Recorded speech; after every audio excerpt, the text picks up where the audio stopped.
the square of the speed of the particle when it is at a distance y from the hilltop is v square is equal to u square plus 2as. So in the formula s ன்றது distance or displacement. So இங்க distance or displacement in y axis அப்படிங்கிறதுனால நம்ம என்ன பண்ணிருக்கோம் y ன்னு எடுத்துக்கோம். So instead of a வந்து நம்ம g use பண்றோம். So v square is equal to u square plus 2gy. Okay.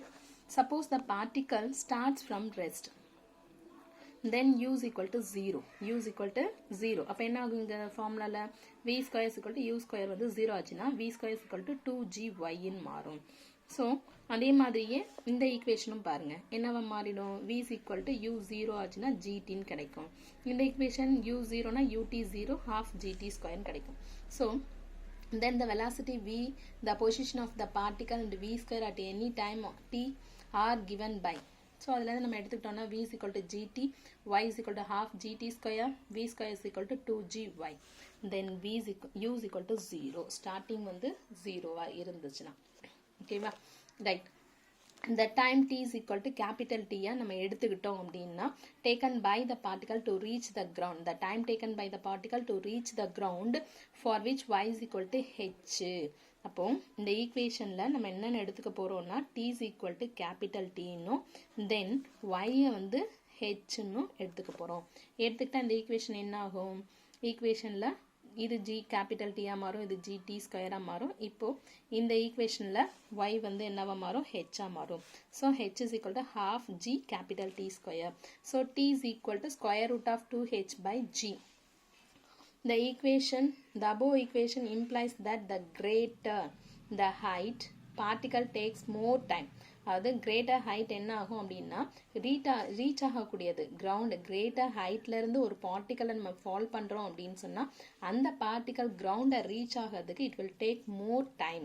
Okay for lesser height it take lesser time to reach the ground. அதுதான் இந்த ஈக்குவேஷன் வந்து நம்ம புரிஞ்சுக்கிறது. Okay then next one பார்த்தீங்க அப்படின்னு சொன்னா the speed of the particle when it reaches the ground y is equal to h can be found using the equation. Using this equation use பண்ணி நம்ம speed of the particle என்னன்னு கண்டுபிடிப்போம். So அது என்னன்னா அங்க v square is equal to 2gy. இதுல இருந்து என்ன பண்ணுறோம் y வந்து h ன்னு யூஸ் பண்ண போறோம். So v square is equal to 2gh. From this v is equal to இதுல இருந்து v is equal to 2gh square root of மாறிடும். ஸோ கிரவுண்டை ரீச் பண்றதுக்கு square root of 2gh. So the above equation implies that the body falling from greater height will have higher velocity. Greater height ல இருந்து வரக்கூடிய object எப்படி இருக்கும்னா higher velocity இருக்கும் when it reaches the ground. So smaller height ல இருக்குன்னா அந்த velocity lower இருக்கும். Though the motion of a motion of a body falling towards the earth from a small altitude purely under the force of gravity is called free fall. The motion of a body falling towards the earth.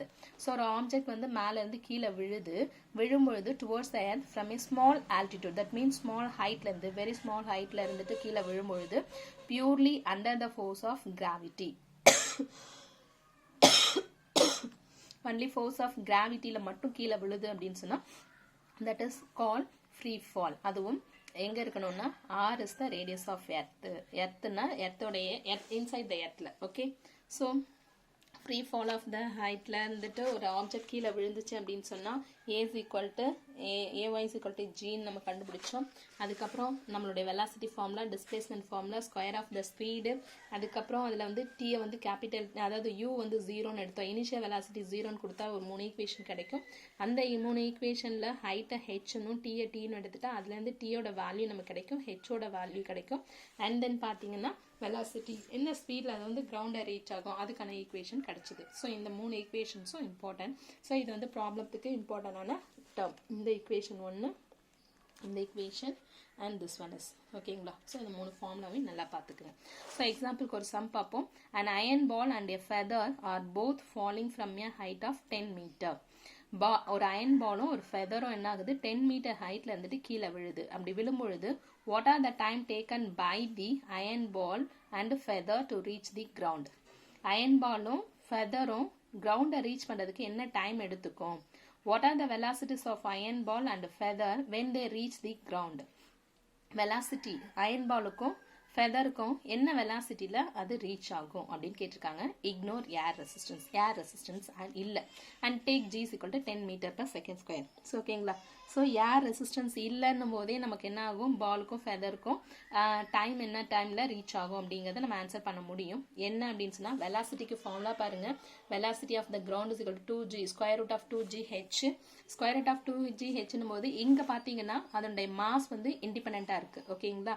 மாஸை வந்து அந்த நம்ம இதில் எதுலுமே இல்லை, அதனோட velocity இல்லை. டைமும் பாருங்க, times equal to square root of 2h/g.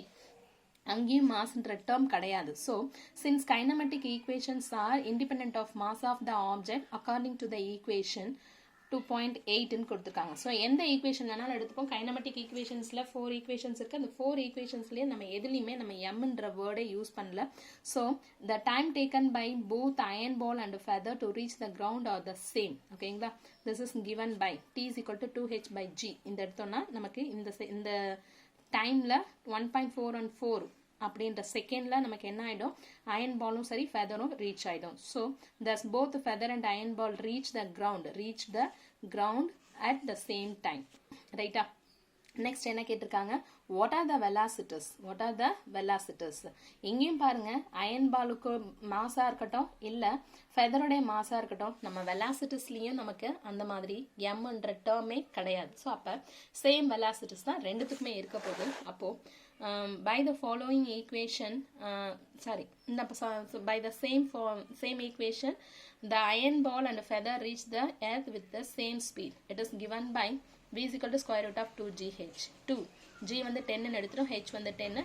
So square root எடுத்தோம் அப்படின்னு சொன்னால் நமக்கு வர ஆன்சர் அப்ராக்சிமேட்லி 14.14 m/s.